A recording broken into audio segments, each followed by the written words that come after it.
اور نو. بٹ ہمارا پرابلم یہ ہے کہ ہم جو بات بھی کرتے ہیں بات کر کے سوچتے ہیں, اور بلکہ ہم میں تو ایسے بھی لوگ ہیں جو بات کرنے کے بعد بھی نہیں سوچنا پسند کرتے. آئی تھنک اس پوری دنیا کے اندر ہمیشہ یہ کہا جاتا ہے کہ جی فلانے لوگ جو ہیں وہ بڑے ڈیولپڈ کنٹری ہیں, ہم جو ہیں تھرڈ ورلڈ ہیں, اور یہ اور وہ. اگر ہم اینالائز کریں تو اس کے اندر ہماری اپنی غلطی ہے. سیکنڈ ورلڈ وار میں انگریز جاتے جاتے ایک ایسا شوشہ چھوڑ گیا, ڈیوائڈ اینڈ رول. اس نے کیا کیا کہ ہر جگہ کو ڈیوائڈ کیا. وہاں جرمنی کے ٹکڑے ہوئے, یہاں وہاں پہ ساؤتھ کوریا نارتھ کوریا ہوا, یا پاکستان ہندوستان ہوا. ایون ہر جگہ پہ اگر آپ دیکھیں تو یہ آپ کو کانفلکٹ نظر آئے گا. اور کیا ہوا کہ ہم پچھلے 70 سال سے جو پیسہ جو ہم لوگوں کے ملک کا پیسہ ہے اس کو ہم ایمونیشن پہ خرچ کر رہے ہیں. ہم نے کبھی ڈیولپمنٹ پہ خرچ ہی نہیں کیا. اگر اس وقت میں یہ نہیں کہتا کہ پاکستان یا ہندوستان جو بھی بنا ہوا ٹھیک ہوا غلط ہوا, I am not talking about this, I am talking about اگر اس وقت یہ پیس رہتا, آپس میں کانفلکٹ ہے, کشمیر کا مسئلہ ریزالو ہو جاتا ہے, اس قسم کے چھوٹے چھوٹے ایشوز ٹیبل پہ بیٹھ کے کر لیے جاتے. یہ جو ایک طرف 13 لاکھ کی آرمی ہے, ایک طرف 6 لاکھ کی آرمی ہے, اس کو جو فیڈ کرنے کے لیے پیسے دیا جاتا ہے, یہ پیسہ ایجوکیشن پہ, انڈسٹریز پہ, ہاسپٹلز پہ وہاں خرچ ہوتا. Japan, Germany second world war کے بعد بالکل ڈرین میں چلے گئے تھے, لیکن انہوں نے دوبارہ کام کیا, محنت کی, اور وہ رائز ہوئے. ہم کیوں نہیں رائز ہو سکتے؟ ہم کیوں نہیں ڈیولپڈ ہو سکتے؟ صرف یہ سوچنے کی بات ہے.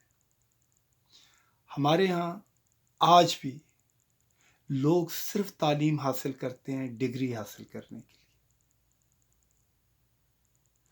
لیکن تعلیم کا جو اصل مقصد ہوتا ہے شعور کا آنا, شعوری تعلیم, وہ نہیں ہے. آپ دیکھیں ہمارے جو جتنے بھی پڑھی لکھی جماعت ہے, زیادہ تر جو اس وقت سول سروس کے اندر ہے, اپنا بیوروکریسی کے اندر ہے, یا آپ جہاں پہ بھی دیکھیں تھوڑے سے بھی کھاتے پیتے ہوں گے, وہ جب آپ ان سے بات کریں گے تو آپ کو 2 منٹ میں پتہ چل جائے گا. ان کا اخلاق آپ کو بتا دے گا کہ انہیں بات کرنا نہیں آتی. کیونکہ دیکھیں اس دنیا کا وقت ایک سرٹن ٹائم تک آپ اس دنیا کے اندر زندہ رہنا ہے, تو کیا اس کے اندر بھی آپ اتنی کلاسیفیکیشن کر رہے ہیں؟ یار جب آپ مر جاتے ہیں, آپ ایک لائن میں لیٹے ہوئے ہوتے ہیں, وہاں تو کوئی کلاسیفیکیشن نہیں لکھی ہوتی کہ جناب آپ کی قبر پہ یہ نہیں لکھا ہوتا کہ آپ نے 4 PhD کی تھی, یا آپ کے 2 فیکٹریاں تھیں اور ایک وہ تھا. سب ایک جیسے ہوتے ہیں.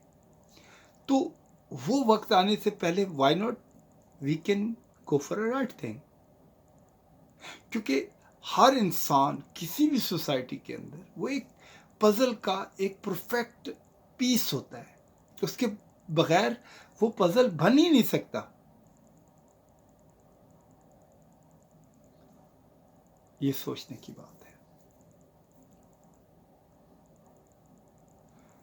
جو اب بھی ہم لوگوں کو اس طریقے سے جس طرح انگریز نے جاتے ہوئے ہمارے ساتھ کیا, وہ اب ہمارے ساتھ یہ کر رہے ہیں, تو آئی تھنک یہ اس میں پھر ان کی کمزوری, ان کی غلطی نہیں, ہماری غلطی ہے, کیونکہ ہم سیکھ نہیں پا رہے. میرا خیال ہے اس ایکسپیرینس کے بعد تو ہم لوگوں کو سیکھ لینا چاہیے. شکریہ. if you like, or if you don't like, please do comment, because I really want to hear other side stories. شکریہ. السلام علیکم.